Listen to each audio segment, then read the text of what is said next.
નમસ્કાર વિદ્યાર્થી મિત્રો, મ્યુઝ યુટ્યુબ ચેનલની અંદર આપનું હાર્દિક સ્વાગત છે. ધોરણ 11 વાણિજ્ય અને સંચાલન વાણિજ્ય વ્યવસ્થાની અંદર આજે આપણે વ્યવસાયનો અર્થ અને તેની લાક્ષણિકતાઓ એના વિશે અભ્યાસ કરશું. તો સૌપ્રથમ આપણે એની વ્યાખ્યા જોઈએ. વ્યક્તિ પોતાની વિશિષ્ટ આવડત, જ્ઞાન, તાલીમ અને વ્યવસાયિક શિક્ષણ દ્વારા સેવા પૂરી પાડી બદલામાં ફી મેળવે છે તેને વ્યવસાય કહેવામાં આવે છે. વિદ્યાર્થીઓ, અહીં આપણે થોડી સમજૂતી લેશું, વ્યાખ્યા સમજીએ. વ્યક્તિ વિશિષ્ટ નિષ્ણાત સેવા આપે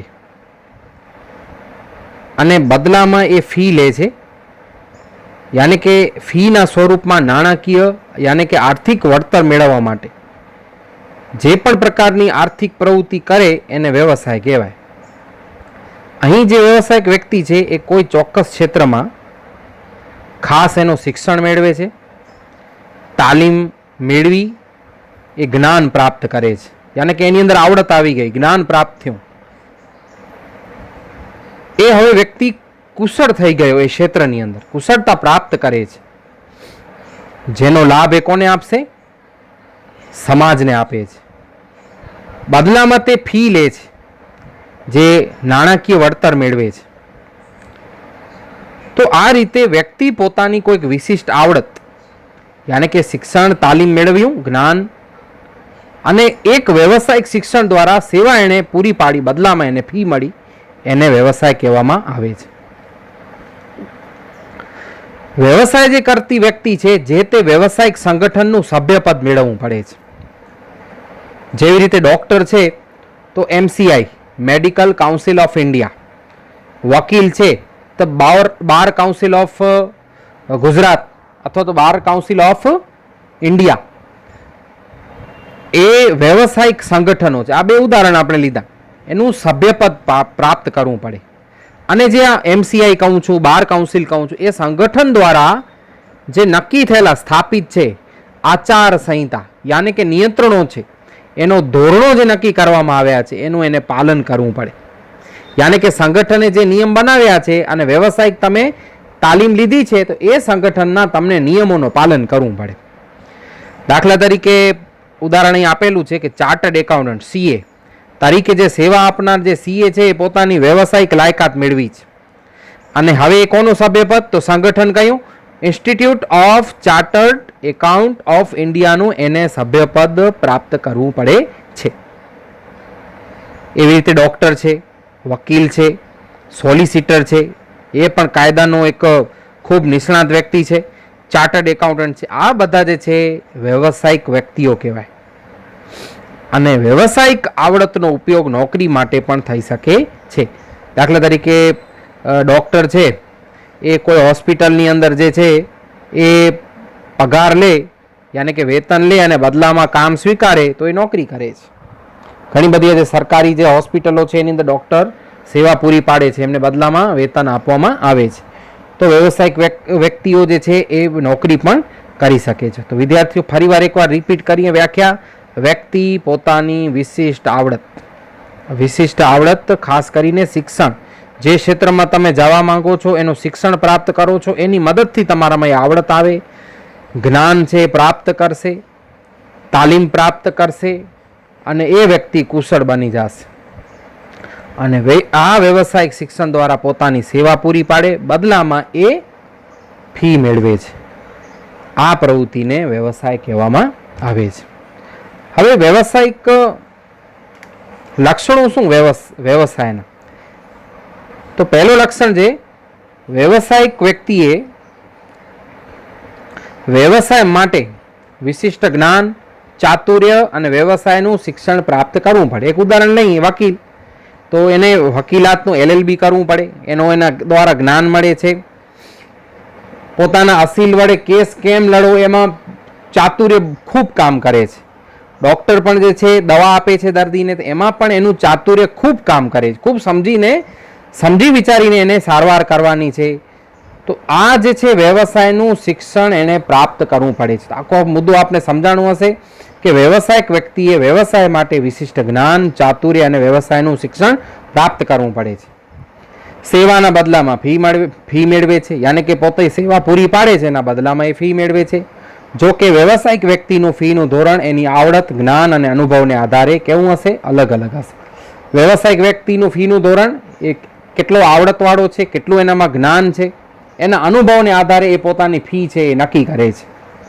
ત્યાર પછીનો ત્રીજો મુદ્દો છે, વ્યવસાયિક વ્યક્તિનો પ્રાથમિક ઉદ્દેશ શું છે? ખાસ કરીને સેવાનો છે. ફીના બદલામાં સેવાની પ્રવૃત્તિ કરવાનો છે.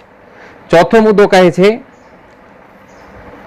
વ્યવસાય જે છે એ આવક મેળવવા માટેની સ્વતંત્ર પ્રવૃત્તિ છે. આ પરતંત્ર પ્રવૃત્તિ નથી, સ્વતંત્ર પ્રવૃત્તિ છે. ડૉક્ટર છે પોતાનું જે છે એ ક્લિનિક યાની કે દવાખાનું છે એ મૂકી શકે છે અને એનામાં દર્દીઓની સારવાર કરી શકે છે, સ્વતંત્ર છે.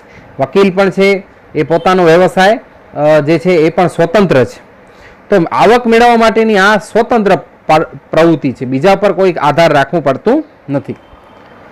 વ્યવસાયિક આ જે પ્રવૃત્તિ છે ને ઉત્પાદન સાથે કોઈ સંબંધ નથી. માલ સામાનનું કેટલું ઉત્પાદન થવું કે એની સાથે કોઈ સંબંધ છે નહીં, પરંતુ વિવિધ વ્યક્તિઓની અંગત અને ધંધાકીય જરૂરિયાત સંતોષવામાં આવે છે.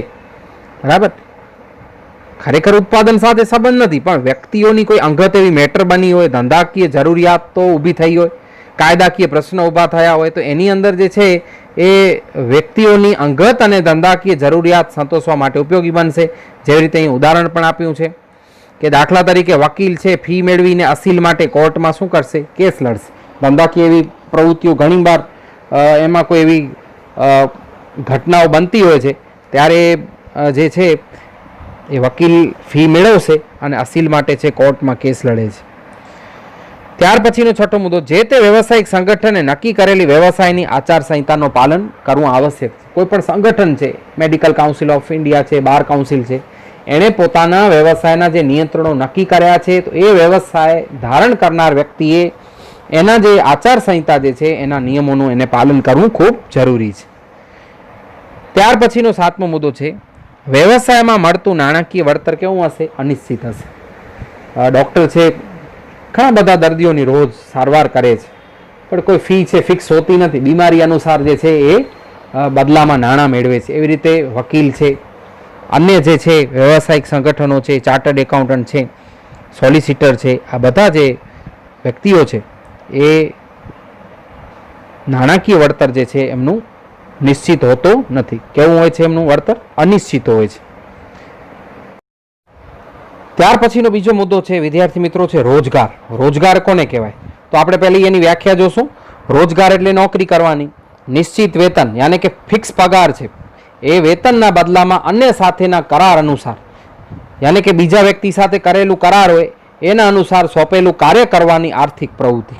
દાખલા તરીકે શાળામાં શિક્ષણ કાર્ય કરતા શિક્ષક તથા સરકારી કર્મચારી. વિદ્યાર્થીઓ અહીં પણ આપણે વ્યાખ્યા તો બહુ ટૂંકી વ્યાખ્યા છે, આપણે અહીંયા સમજીએ કે શારીરિક કે માનસિક સેવા છે આપે અને બદલામાં એને જે છે નિશ્ચિત નાણાકીય વળતર મેળવવાના જે હેતુથી પ્રવૃત્તિ થાય, આર્થિક પ્રવૃત્તિ થાય, એને રોજગાર કે નોકરી બંને કહી શકાય. બરાબર, ફરી રિપીટ કરું છું, શારીરિક કે માનસિક તમે સેવા આપો, શારીરિક કે માનસિક, બરાબર, અને એના બદલામાં નિશ્ચિત નાણાકીય વળતર મેળવવાના હેતુથી થતી કોઈ પણ આર્થિક પ્રવૃત્તિ છે એને રોજગાર કે નોકરી કહેવામાં આવે છે. અહીં થોડું આપણે વધારે વિશ્લેષણ કરીએ કે રોજગાર કે નોકરી એવી આર્થિક પ્રવૃત્તિ છે જેમાં છે ને નિશ્ચિત વેતનના બદલામાં બીજા સાથે જે કરાર કર્યો છે, એણે જે કામ સોંપ્યો છે એ કાર્ય કરવાનું છે. ટૂંકમાં નોકરી માટે અગાઉથી કરાર કરવામાં આવે છે, જેની શરતો અનુસાર જે નોકરી ઉપર કામ કરનારો જે વ્યક્તિ બંધાયેલો છે. દાખલા તરીકે એક તમને ઉદાહરણ આપું કે રસ્તા કે મકાનનું બાંધકામ કરતો મજૂર, બેંક કે વેપારી પેઢી છે એમાં કામ કરતો ક્લાર્ક કે એકાઉન્ટન્ટ હોય, અને હમણાં ચોપડીનું આપણે એક ઉદાહરણ પણ લખેલું છે કે શાળા અને કોલેજની અંદર જે છે અથવા તો શાળાની અંદર શિક્ષણ કાર્ય કરતો કર્મચારી છે. બરાબર, યાની કે શાળા કે કોલેજ હોય તો શિક્ષણ કાર્ય કરતો શિક્ષક કે પ્રોફેસર હોય તથા સરકારી કર્મચારી જે છે એ બધા જે છે કરાર અનુસાર નિશ્ચિત કરેલો વેતન છે એના બદલામાં એ નોકરી કરે છે. તો વિસ્તૃત અર્થ સમજ્યા હશો. જેથી આપણે અહીંયા કને નાની પણ વ્યાખ્યા છે કે નિશ્ચિત વેતનના બદલામાં અન્ય સાથેના કરાર અનુસાર સોંપેલું કાર્ય કરવાની આર્થિક પ્રવૃત્તિ. હવે આપણે એની લાક્ષણિકતાઓ જોશું.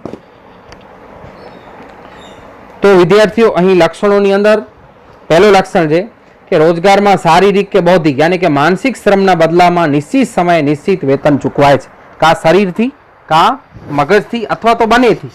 બરાબર, બૌદ્ધિક એટલે એને આપણે સમજવા માટે આ શબ્દો છે કે રોજગાર શારીરિક કે બૌદ્ધિક શ્રમના બદલામાં નિશ્ચિત સમયે નિશ્ચિત વેતન ચૂકવવામાં આવે છે. બીજો મુદ્દો છે રોજગારમાં નિશ્ચિત વેતન ઉપરાંત બીજા લાભ મળે છે, તબીબી ભથ્થું અને પેન્શન. રોજગારની અંદર છે નિશ્ચિત વેતન મળે ઉપરાંત બીજા લાભ પણ મળે છે, તબીબી ભથ્થું પણ મળશે. યાની કે ડૉક્ટરી સારવાર કરવી હોય તો એના માટે પણ છે એ વ્યવસ્થા થયેલી હોય છે. અને જ્યારે આપણે નોકરીનો સમયગાળો પૂરો થઈ જાય છે ત્યારે પેન્શન આપવામાં આવે.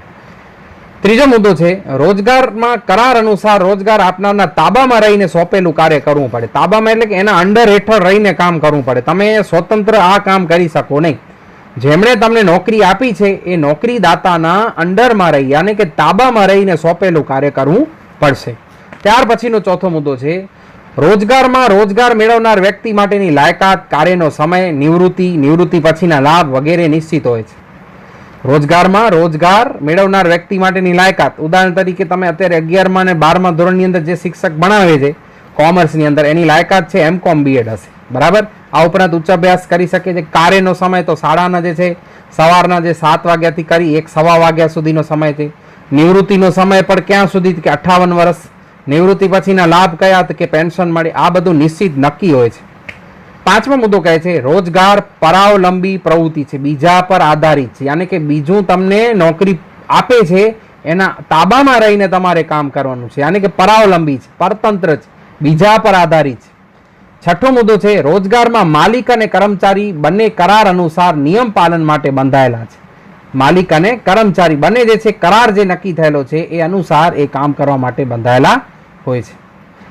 સાતમો મુદ્દો કહે છે કે રોજગારી મેળવનારે કોઈ મૂડી રોકાણ કરવું પડતું નથી. અહીં તો છે બીજો જ કોઈ વ્યક્તિ જે છે તમને નોકરી આપે છે એટલા માટે તમારે એના તાબામાં રહીને કામ કરવું છે, પણ એ નોકરી કરવા માટે તમારે કોઈ મૂડી રોકાણ કરવું પડતું નથી. તો આ પ્રવૃત્તિ જે છે પરાવલંબી છે એટલે અહીં કોઈ મૂડી રોકાણ કે કરવામાં આવશે નહીં. આશા રાખું વિદ્યાર્થી મિત્રો આપને બરાબર બંને મુદ્દા વ્યવસાય અને રોજગાર ખૂબ સારી રીતે સમજાઈ ગયા હશે.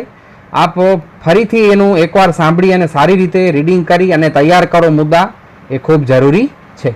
અસ્તુ.